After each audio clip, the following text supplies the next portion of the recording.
Crecí en un hogar italoamericano en New Jersey. Éramos 4 hijos. Crecí en una familia en la que 3 cosas se supone que debían enfatizarse. Ser irlandesa, católica y la familia. Mi madre luchó contra una depresión crónica toda su vida. Fue abusada cuando niña. Mi padre estaba ausente. Era panadero. Tenía un negocio de repostería y era adicto al trabajo. Laboraba 6 o 7 días a la semana. Tuve una familia donde nos sentábamos juntos a la mesa a cenar cada noche a las 6 de la tarde. Era una vida muy predecible, una vida con un ritmo. Crecí y a los 13 años dejé la iglesia completamente y comencé a ir de fiestas. Diría que el lugar y el ambiente en que crecí estaban de alguna manera protegidos, pero en un sentido saludable. No estaba seguro de si Dios existía y, claro está, lo último que quería hacer era ir a la iglesia. Cuando fui a la universidad, allí conocí varias personas que empezaron a hablarme sobre Dios, pero de una manera como si lo conocieran. Aquello me pareció algo divertido. Y en la universidad fue cuando realmente comencé a hacer una búsqueda. Debía haber más en la vida que lo que yo tenía. Estando en la universidad, trabajé para una mujer en un programa de recreación que siempre me hablaba sobre Dios. Siempre estaba hablando sobre Jesús. Y yo me decía, habla de Jesús como si lo conociera personalmente. Conocí a Jerry el primer año de universidad. Era novia del compañero de cuarto.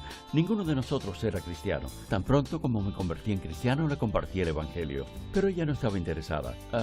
Pero fue para Inglaterra, donde se hizo cristiana y regresó. A partir de entonces, fuimos amigos durante los siguientes 8 años. Él era el líder del grupo de hermandad cristiana en el campus y yo naturalmente me involucré en ello. Ambos servíamos en distintas posiciones de liderazgo, pero fue cuando partí para el seminario cuando le propuse que exploráramos entrar en una relación. Así que él y yo nos hicimos amigos por los siguientes 7 u 8 años hasta que nos enamoramos profundamente. Fue como si me hubieran puesto algo en la comida. Así me siento desde entonces y han pasado ya 23 años. Desde que nos hicimos cristianos, estuvimos buscando a Dios, sirviendo a Dios y dirigiendo a otras personas hacia Dios. Era nuestra vida, todo lo demás era secundario. Nos casamos. Jerry era la persona más preciosa para mí y ambos teníamos la visión de servir a Cristo con nuestras vidas. Las cosas se veían muy bien, al menos los primeros 2 meses. Pensé que estaba bien. Él tenía un llamado muy fuerte para plantar una iglesia en su fe. Escuché a Dios decirme que volviera a la ciudad de Nueva York y que plantara una iglesia. Pero fui primero a Costa Rica para aprender español por 1 año y luego regresé a Nueva York. La intensidad empezó cuando viajamos al extranjero, porque habíamos estado casados solo por 5 meses. Así que cuando descendimos del avión en Centroamérica, la luna de miel había terminado. Había quedado embarazada antes del viaje, así que sabía que tendría que regresar más temprano a casa. Tomé la posición de pastor asociado en una iglesia de habla hispana para perfeccionar mi español y tener la oportunidad de mudarnos a la ciudad. Pete estaba muy absorto ya desde entonces en cómo plantaría esta iglesia. En septiembre de 1987 lanzamos la iglesia Nueva Vida. Fue lo que llamamos una plantación desde cero. Éramos solo unos pocos. No teníamos otra gente. En aquel momento teníamos una hija y trabajaba de 70 a 80 horas semanales. Era el ujier, el pastor de adoración, el tesorero. Era la iglesia. Mirando atrás comprendo que estaba loco, pero sentía tanto la mano de Dios y su llamado. Lo que no podía entender era por qué era tan difícil. Era algo que nunca antes había experimentado, ver cómo Dios se movía en nuestro medio. Y nuestra iglesia alcanzó las 100 personas en su primer año. Era increíble. De hecho, nuestra recién plantada iglesia atrajo a gente muy interesante. Atrajo gente descontenta de otras iglesias. Luego nuestra congregación de habla hispana se dividió por un cisma. Aquel suceso realmente me impactó hasta la médula. Me volví propenso a la depresión, a la ira y a la amargura dentro de mí. No sabía qué hacer con eso porque como cristiano no debía odiar. Estaba muy involucrada en la iglesia, haciendo ministerio de mujeres, el ministerio de niños y en cuestiones de hospitalidad. Él, por otra parte, hacía millones de cosas, pero no nos amábamos el uno al otro muy bien. Y el caso es que Jerry se sentía infeliz. Siempre estaba quejándose, preguntándome que cuándo la montaña rusa se detendría. Y yo solo trataba de ser fiel a Dios. Recuerdo sentirme muy triste, enojada, desilusionada a veces. Me preguntaba cuándo esto iba a bajar de velocidad o si siempre tendría que ser así hasta el extremo. Por entonces teníamos 4 niñas, 4 bellas hijas que crecían en la ciudad de Nueva York. Jerry estaba cansada, estaba exhausta, algo deprimida. Recuerdo haberle dicho a Pete, no sé cuánto tiempo más pueda hacer esto, y me dijo, vamos, tú puedes hacerlo, 1 año más, solo 1 año más, alcanza la cima de la montaña, todo se va a equilibrar. Debo decir que estar casada conmigo por 8 años estaba acabando con su vida. Recuerdo que me sentía como una madre soltera, ¿sabes?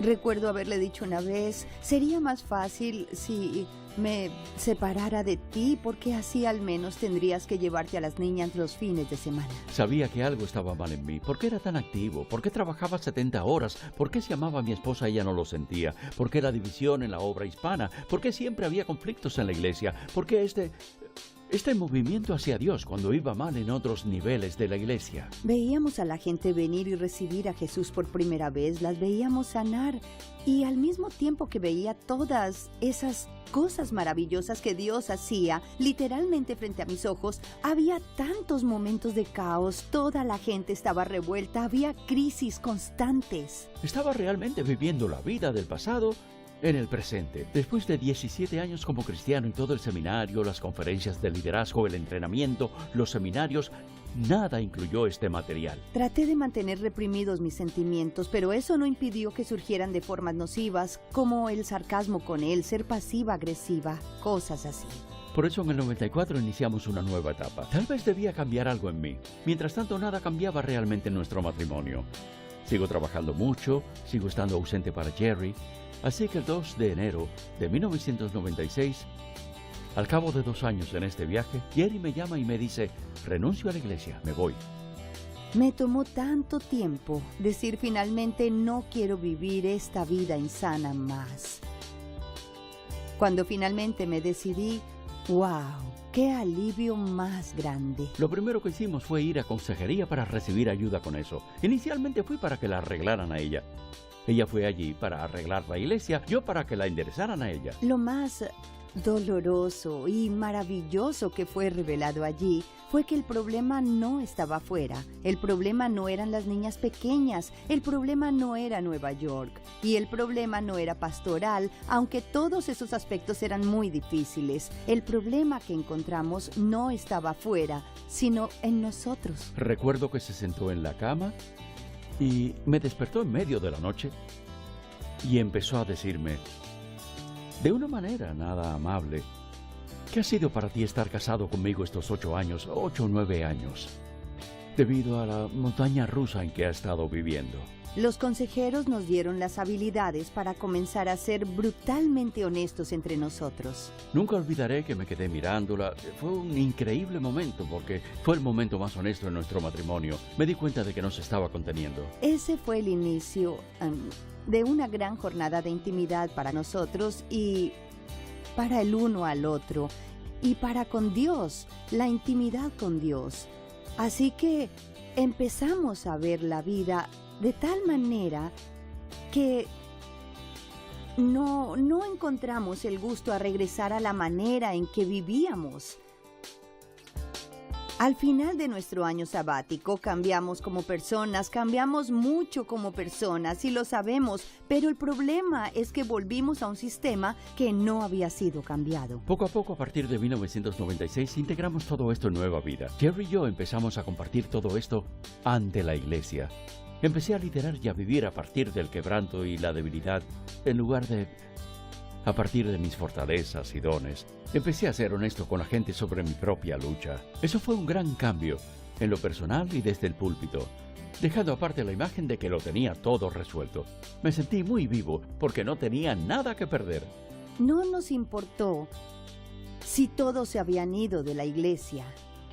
Lo que habíamos experimentado era tan de Dios que